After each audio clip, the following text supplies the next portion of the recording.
to another episode of Newsround from Woody's World of Wonders. Ta-da! And on the show today is me, Munt, and him, Woody. Or him, which way round it is. So first off today, it's a bit of another Star Wars related topic because we love them. And there have been some images that are floating around about some of the artwork they was going to use. And it looks like it's a dropped plot point. I'll just see if I can just share it with you. And there we go. Can you see that, Mart? Not quite. Yeah, now I can, yes. Christ, that looks like he's had a heavy night out. Those are some red bloodshot eyes. Yeah, it's looking like we got Ray in Kylo's helmet, which looks like it's either it was either from the Dark Ray or maybe a conclusion to the film. Got to be Dark Ray. But some people are saying it could be the conclusion to the film where she took over the role as Ray to fight Palpatine at the end. But who knows? We'll never know. But it's amazing how much stuff keeps coming out like this. Yeah, they've obviously spent a lot of money on things that they never used. Well, it's Star Wars, isn't it? So much goes on the. Well, yeah, I mean, when I did the Solo review the other day, looking back on the £275 million budget for that, it's like that's just ridiculous. But no wonder they could just fire the set of directors and just completely reshoot loads of the film, just because they're just throwing money at it. They're not thinking though of the bottom line and how much you can make. No, I mean, I'd blame Kathleen Kennedy on that though. Oh, with that though, they got complacent. They thought they was going to have another $1 million+ film, so they could throw money at it, and it didn't. Which is ridiculous.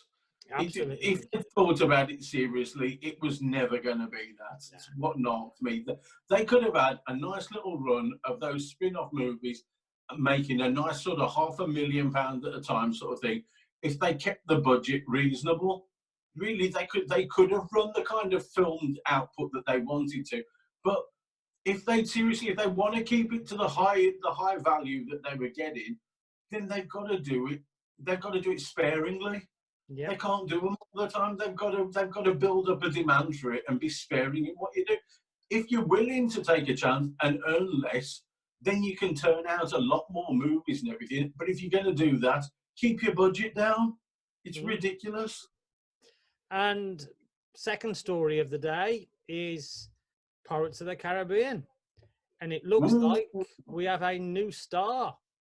Karen Gillan. Yeah, Karen Gillan is going to take over the role of, not going to be Jack Sparrow. She's going to be Red, which is a pirate called Red, which is at the ride in Florida, which is what the film's based on. And Pirates is going to go in a whole new direction, and she's going to be at the front. I mean, yeah, she's a great choice. We always say she's a fantastic choice. I don't particularly like the sound of that clone battling film that she's got coming out, but you know, I don't mind her for this sort of thing. I honestly thought though they might bring Johnny Depp back, especially after the whole Amber Heard sort of lot of bull that's come out recently. You know, really everything's turned against her and gone very much in Johnny Depp's favour again. I thought he'd probably be back again. No, it's looking like they're gonna go Red-Haired Caliban, and she's exploding, isn't she? Yeah. From Doctor Who to Marvel and the Jumanji movies, and now she looks like she's Nebula carrying the franchise. She's done for her. Jumanji, she's great in. She's fantastic. Really good. And Nebula was going to be sort of a nothing character, really, a sort of little evil sidekick and sort of one and done.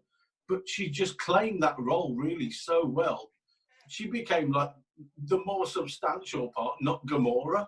You know, she took over the main girl part rather than Gamora for it. Fantastic.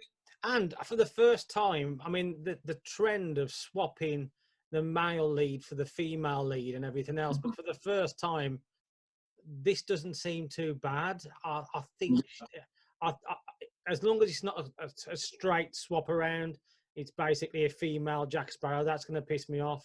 As long as they do something new and she's a new character, that's different.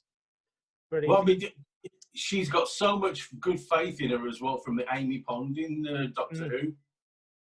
You know, I think she could do something great there. I will really be interested to see what they do with her there. She looks fantastic. She's got charm. She's funny. Yeah, I'm all for giving her a shot at doing whatever they like there. It'll be really interesting to her. I'd still like them to give a little bit of something to Johnny Depp, I think, in there. But I'm very happy for Karen Gillan to take over as the main character now. I'm very happy. I think, yeah, she's an actor who could really see something like this. And talking of female-led driven roles, one of the original push for that in the 90s was Neve Campbell in Scream. And it looks like they've got her back for Scream 5. Okay. The excitement. Yeah. Whoa, they've really dragged me in there. Fantastic. How brilliant. I'll tell you what, when you read the story. I wouldn't give a damn about that at all. I'm glad they're making a Scream 5. I'm not bothered in the slightest about Neve Campbell coming back for it, I've got to admit. I mean, maybe that's just me. Maybe other people feel differently. Maybe they really desperately want her back for it. I'm not really bothered about seeing any of that cast. But I'll tell you who I'd be most interested in seeing brought back from it. What's his name? Jamie, think you used to have that reality like punk type show where he started doing the telling of the rules in the first film. He died though, didn't he? Kennedy, Jamie Kennedy did. No, the character died, mate. That's what I mean. Oh, yeah, I'm just another whatever blow. It's not real. If you were going to do anything, I'd have brought him back, have him telling the story, and then get murdered. I mean, it was a class. As I read the story, it was a classic case of I've been approached, we've been in talk, so yeah, I'll probably do it. Roughly translated as actor wants work. actor will take. Wants work. Give me work. Bollocks. Another great, exciting. She's doing Wild Things too, as well with Denise Richards. Another story that's gonna gonna blow your mind is they're actually still moving forward with a Dungeons and Dragons reboot of the franchise. Ooh. Oh, please say it's based on the animated movie. Remember when they did? Was it that French? Was it a Renault commercial? Yeah, the advert was absolutely amazing. That's what I want. Sod everything else that they've ever done. That's what I want to see. I want to see that. I want to see the animated series translated onto the big screen. That would be great. The only shining hope we might have for this is one of the guys who was under Feige's wing from Marvel, Jeremy Lasham. Yeah. He's going to be the man behind it, and he worked on 13 out of the 20 Marvel movies. So, if you've got a disciple of Feige there, that's brilliant. Because I mean, they've all got to really be sort of dressed in the way that he does films and planning for like the production of how you're going to do the storytelling. That could be a great thing. Then you just given me a nice high point to the day. Exactly. That could be. And I'm going to bring you back down again now with the final story of today. It's not so much of a story, but Wonder Woman 84, right? The film's been wrapped. It's been wrapped now for 8 months, I believe. And it could have been released. Plenty of production on that. Yeah, it could have been released this year, but they put it back. Not because of the COVID.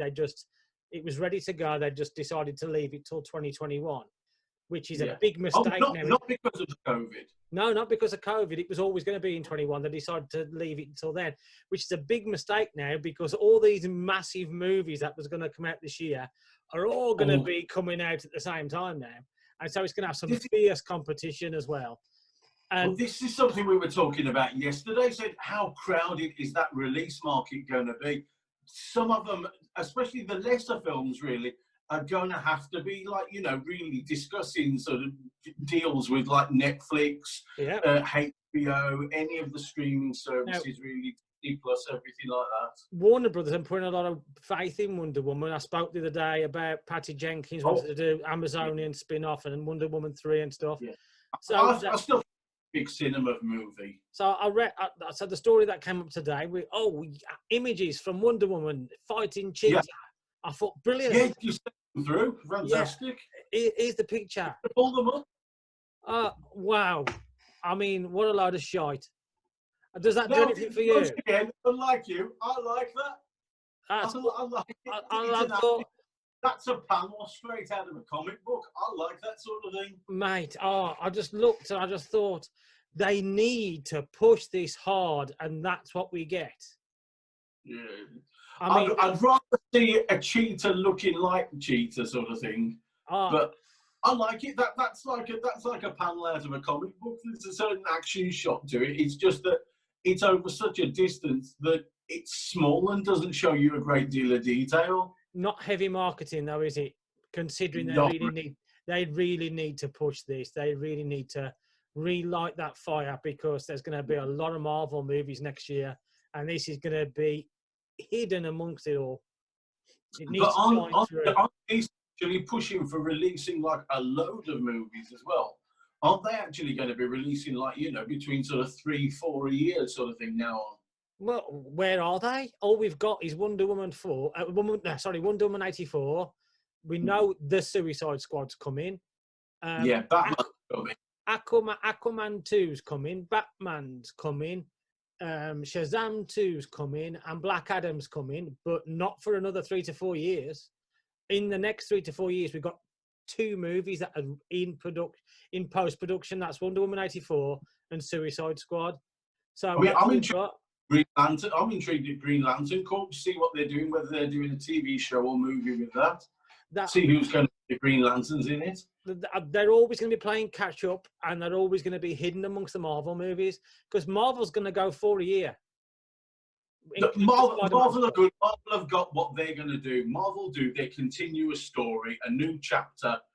Sort of, if going 4 times a year, I don't see as being an issue at all there. I don't have a problem with that, because they built up the want for it. But I do think that I think that DC really can do it. DC have got great characters.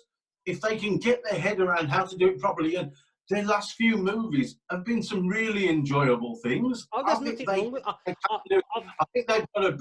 to build to it. But I think they can do it. They've got some wonderful stuff there. And I've got no problem with that. They're not that bothered about tying it all together now with the Justice League and a continual story running through. I'm happy with them being separate movies. But what they need to do is, if they're only doing 1 or maybe 2 movies a year, they have got to promote it and make sure we know it's coming. And the stuff they're putting out there has got to really draw you in. And as one of the first images of Wonder Woman and Cheetah together, I thought this was piss poor. That could have been any woman she got the rope round. It meant nothing to me. Didn't go. I didn't go, God, that's Cheetah. She looks like a brilliant villain. I can't wait to see them hit off against each other. It's shit. See, I'm intrigued to see what it actually looks like. 'Cause, I mean, Christine Wiig isn't exactly, you know, a big physical presence or anything like that. So it's going to be interesting to see what they do with the CGI-wise and everything. I mean, she's not even fully Cheetah or anything yet. So that's got a fur coat on.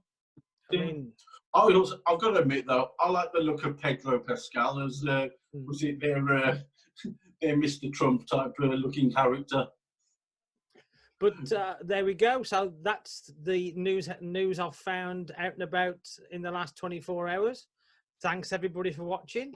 I've been Munt. I've been Woody. That's Bye-bye. been Newsround. Woody. Yeah, folks.